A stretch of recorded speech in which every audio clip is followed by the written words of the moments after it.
काम छोड़ दो, तुम्हें अर्जेंट अपना फोन चाहिए। जरूर तुमने किसी की प्राइवेसी में घुसकर बिना पूछे उनकी तस्वीरें निकाली होगी। विद्युत रूड होकर तन्वी से कहता है। उसका ये कहना तन्वी को बिल्कुल पसंद नहीं आता। माना कि एक्टर्स को मीडिया फोटोग्राफर्स से सख्त नफरत होती है, पर इसका मतलब ये तो नहीं कि वो हर रिपोर्टर को उसी कैटेगरी में रख कर देखे। अपनी आवाज को सीरियस कहते हुए तन्वी कहती है, यू डोंट वरी, मैंने आपकी प्राइवेसी में कभी दखल नहीं दी है। तन्वी की तरफ देखे बिना विद्युत दूसरी तरफ जाने लगता है। कुछ दूर जाने पर वो रुककर तन्वी की ओर देखकर उससे कहता है, अपनी जॉब छोड़ दो। ये सुनकर तन्वी घबराते हुए उससे पूछती है, पर क्यों? मैं नहीं चाहता मेरे होने वाले बच्चे की माँ दूसरों की पर्सनल लाइफ में इंटरफेयर करने का बेहुदा काम करे। विद्युत की बातें तन्वी को बहुत खटकती हैं। विद्युत को देखकर वो अपनी मुट्ठी को गुस्से से बंद कर लेती है। अगर तन्वी के पास मौका होता तो वो कभी भी ऐसी रिपोर्टर ना बनती।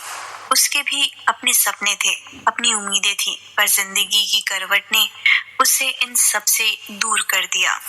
गहरी सांस लेते हुए तन्वी विद्युत के वेनिटी की तरफ जाती है। वेनिटी के अंदर विद्युत और उसका मैनेजर अमृत बात कर रहे हैं।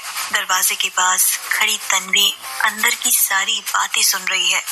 वेनिटी के अंदर अमृत विद्युत से कह रहा होता है, आपकी पॉपुलैरिटी लगातार कम होती जा रही है। आपको अपनी शादी की बात को मिस्ट्री बनाकर नहीं रखना चाहिए था। अब हम कुछ भी नहीं कर सकते सिवाय एक चीज के, अगर आप सबके सामने अपनी शादी के सीक्रेट को बता दे तो। कभी नहीं। अमृत की बात पूरी हुए बिना ही विद्युत उसे मना कर देता है।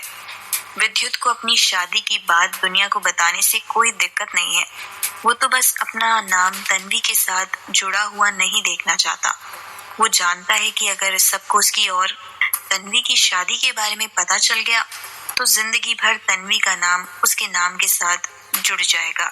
तन्वी का नाम उसे 8 साल पहले हुए उस बुरे वाक्य की याद बार बार दिलाता रहेगा। अमृत विद्युत की हाँ में हाँ मिलाता हुआ उससे कहता है, ओके, हम आपकी शादी की बात को सबके सामने नहीं लाएंगे। हो सकता है इस बात से आपकी बहुत सारी फीमेल फैंस की फॉलोइंग कम ना हो जाए। मेरे ख्याल से हमें बस इस खबर के दबने का इंतजार करना होगा।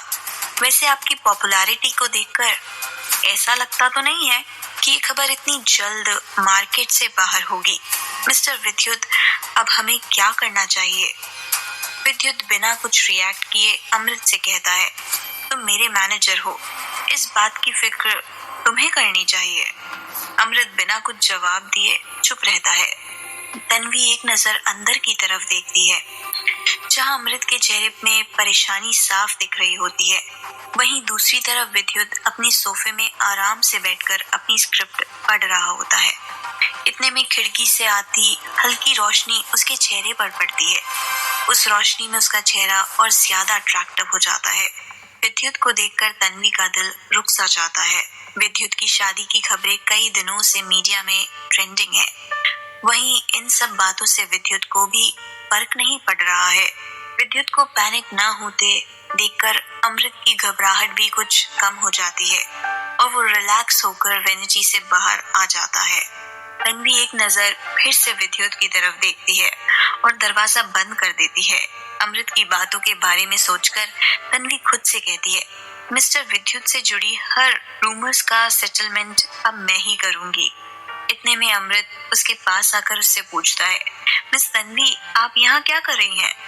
तन्वी मुस्कुराते हुए अमृत से कहती है, मैंने आपकी और मिस्टर विद्युत की सारी बातें सुनी। यू डोंट वरी, मैं मिस्टर विद्युत से जुड़ी खबर को दबाने का कोई ना कोई रास्ता तो जरूर निकाल लूंगी। तन्वी की बात सुनकर अमृत हंसते हुए उससे कहता है, मिस तन्वी, आप मिस्टर विद्युत की हेल्प क्यों करना चाहती हैं? तन्वी को अमृत के इस सवाल का कोई जवाब नहीं मिला।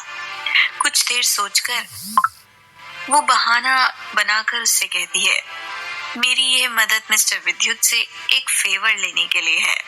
विद्युत की मदद करने से तन्वी विद्युत को अपनी जॉब कंटिन्यू रखने के लिए कन्विंस कर सकती थी। इसीलिए तन्वी विद्युत की मदद करना चाहती थी।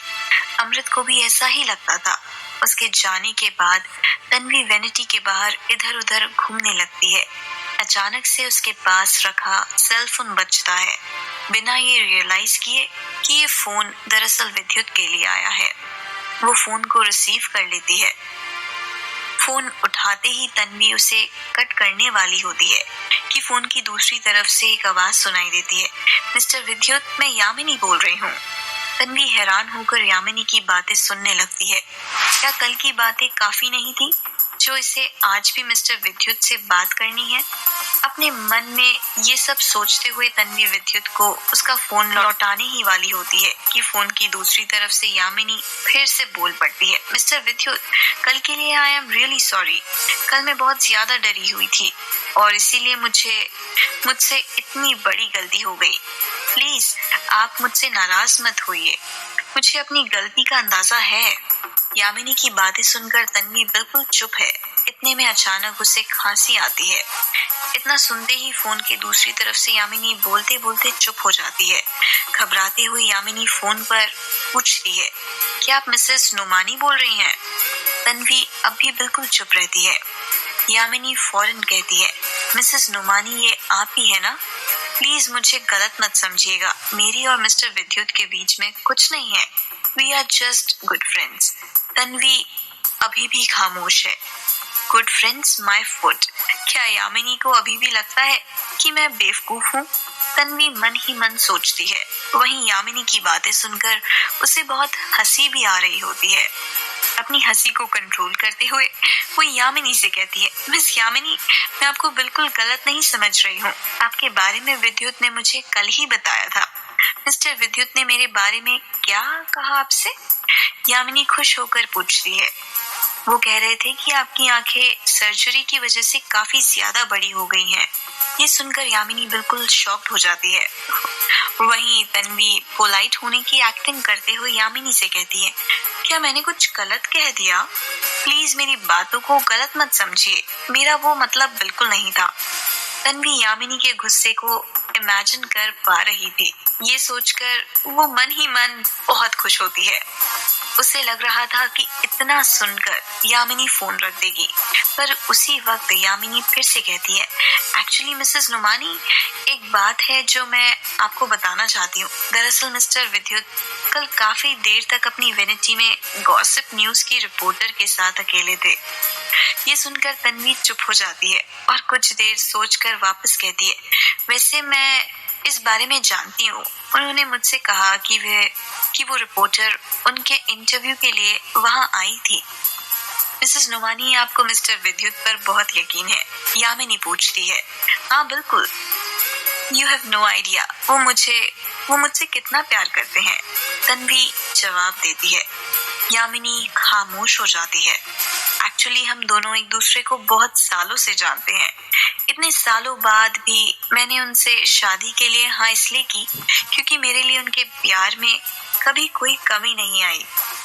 जिस दिन भी वो मेरा ये भरोसा तोड़ देंगे, मैं उन्हें तुरंत डिवोर्स दे दूंगी।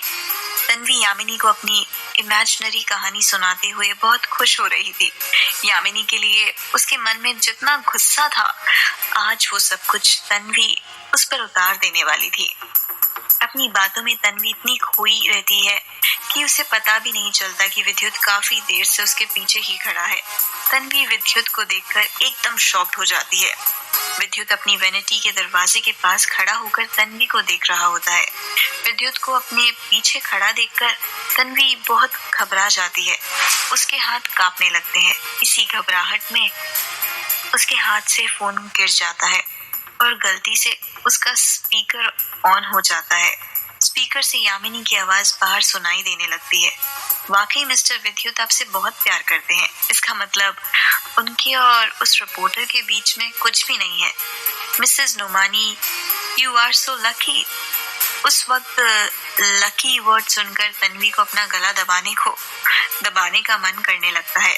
विद्युत बिना कोई आवाज किए कैसे कहीं भी आ जाते हैं, तन्वी मन ही मन सोचती है। गहरी सांस लेते हुए तन्वी हंसते हुए यामिनी से कहती है, अरे ऐसी भी कोई बात नहीं है। अच्छा, I am little busy right now, bye. Phone cut करने के बाद तन्वी विद्युत की तरफ देखती है। आज पक्का उसकी खैर नहीं। क्या कोई उसे बता सकता है कि विद्युत ने उसकी कितनी बातें सुनी? उस वक्त तन्वी को लगता है कि काश उसी वक्त उसके सामने की जमीन फट जाए और वो उसके अंदर समा जाए।